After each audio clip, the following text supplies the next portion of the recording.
They created a world so unbelievably unique.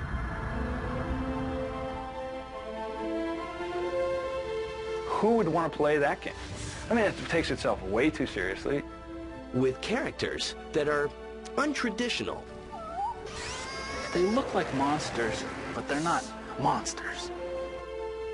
He's not a brainiac, he's not a jack of all trades, he's not a master anything. He's a goofbag. And ideas that are unconventional. It speaks about hope. It speaks about changing for the better. It speaks about not being beaten down by the big guy. I was not responsible for his flatulence. Is that a nice way to say it? That's nasty.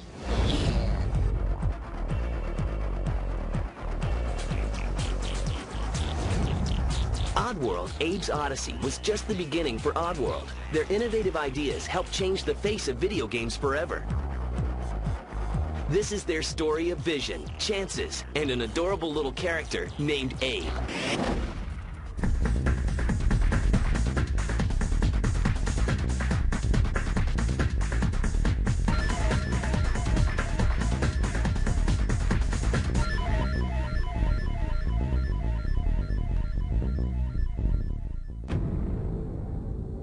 Years before Oddworld was created, the future co-founders were growing up in two very different worlds of their own. I was really lucky. I came from parents that had money, and I had the perfect childhood, and I went to USC, and it was a dream childhood. My first memory is sitting in the back of a police car and watching the lights bounce off the houses. My mother married an ex-Marine Teamster. You know, nothing against Teamsters, but I lived with them, so I have the right to say that. But what Lorne did have was a gift, and this gift meant everything. Art probably saved my life, because when I was in high school, I had just become a really bitter, negative, hostile person. Fate would then slowly begin merging these two lives together. While Sherry was working as an executive in computer animation, Lorne was earning his reputation as an accomplished art director. Then in 1991, while working at a special effects company, the businesswoman finally meets the artist. It was very clear that we were both really passionate about what we did. We both really wanted, to create high standards. I thought that for the first time in Hollywood, I was meeting someone that was really direct. Sherry would cut right to the chase. So she would just go, no, that sucks, that's good, that's awful. Beyond their similarities lies something that fascinates Sherry. I won't even know how to describe it, except to say that he truly, truly is an artist. That's really who Lorne is. He's an artist. They officially partner up, spending the next few years creating computer animation rides. But along the way, Lorne picks up a new passion and shares his true vision with Sherry. And he said, what we really need to do is we need to build video games. And I thought he was kidding. And I went, why would I want to build a video game? And she just wasn't making the connection. And I was going, it's an economic connection that we need to make the leap to, Sherry. See, here's the deal. This is the new medium. We could be the Cecil B. DeMille's of what's coming down the road. This is music videos in 1980. Thanks to Lorne's persistence, a healthy, brand new video game company is born, and its name is Oddworld. Sherry and Lorne pack up their lives, leave the comforts of Hollywood, and set up shop in sleepy San Luis Obispo. Let the games begin. All video games either had to be some sort of an established puzzle, established fighting game, established this and that. And there was a way to combine all these. Hello, follow me. Okay. And still put out this intoxicating game, this little world that would draw you in. Scott isn't the only top talent intrigued by this unknown world. I realized the moment I walked in the door, I'll do whatever it takes so that I can become a part of this whole organization. So we have two leaders that didn't just say, hey, let's form a company because it sounds good. They had the background and the knowledge to say, here's what the images are going to look like, this is what the world's going to look like. And these images aren't typical. There are no superheroes or virtual babes. That's just wrong. Instead, there's the bizarre, the peculiar, and the odd. And the title for this odd game, is going to be Soulstorm. It's not your cliche science fiction type stuff. They look like monsters, but they're not monsters. All of Oddworld's inhabitants possess unique physical needs and emotional quirks. But allow me to introduce you to some of the stars. These are the evil industrialists, known as the Gluckins. And every Oddworld needs good native inhabitants. Meet the Mudokons, a group maliciously trapped into slavery by the industrialists. What we always wanted was to create a character that people could really identify with. Not the character that we'd like to be, you know, the Superman. And that's exactly what they created. And his name? My name's Abe. Yes, Abe. The lovable, goofy character with stitches mysteriously sewn on his mouth. Abe's responsible for leading us through the game while simultaneously trying to save his own kind. Tough gig. He's not a brainiac, he's not a jack of all trades, he's not a master of anything. He's a goofbag. But he's indicative of a much greater world that's out there. So now that we know what he looks like, what does he sound like? Who better to ask than the man behind the voice, creator Lorne Lanning.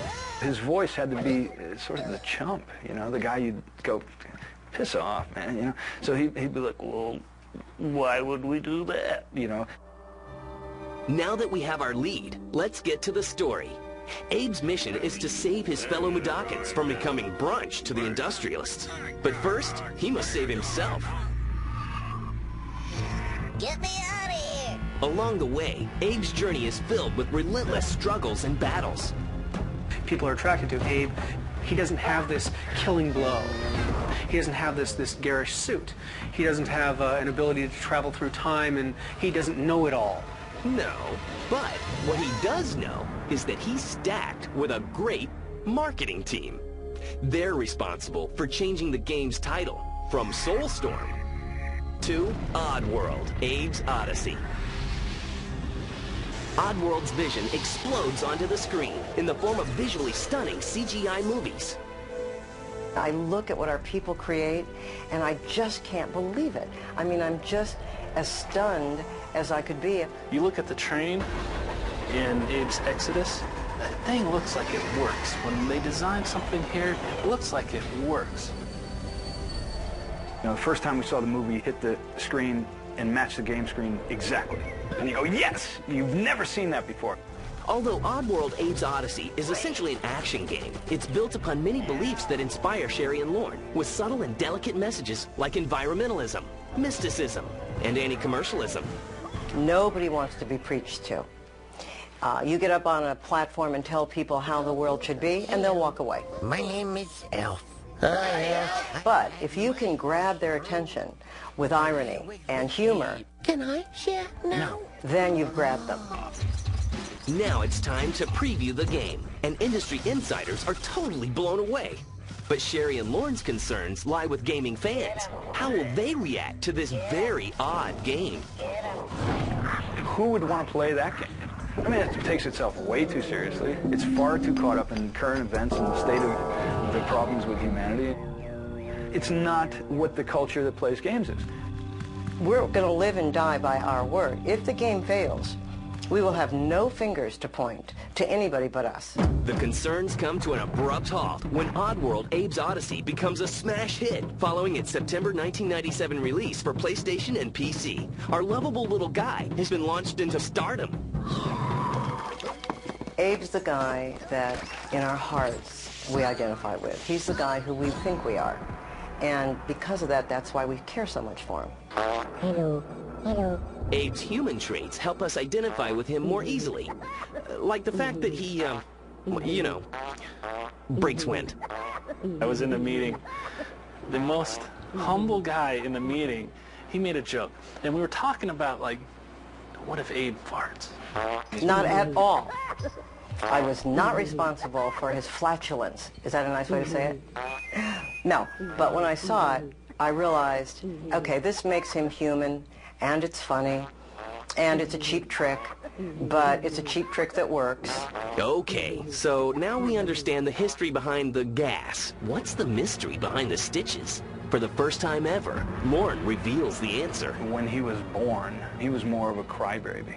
And so it was something that was done to him to help the situation. But it was before he was really awake enough, conscious enough as a person to really understand why he had these. But it's something that he feels is a part of him, so he doesn't want to snip loose. Abe and his fellow inhabitants have beaten the odds and climbed to the top of the video game charts.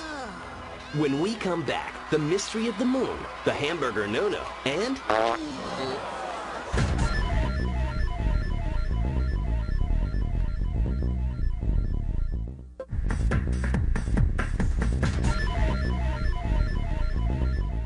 Sherry McKenna and Lorne Lanning dominated the video game industry with Oddworld, Abe's Odyssey. The 1997 release won more than 40 major industry awards and sold more than 2 million units worldwide.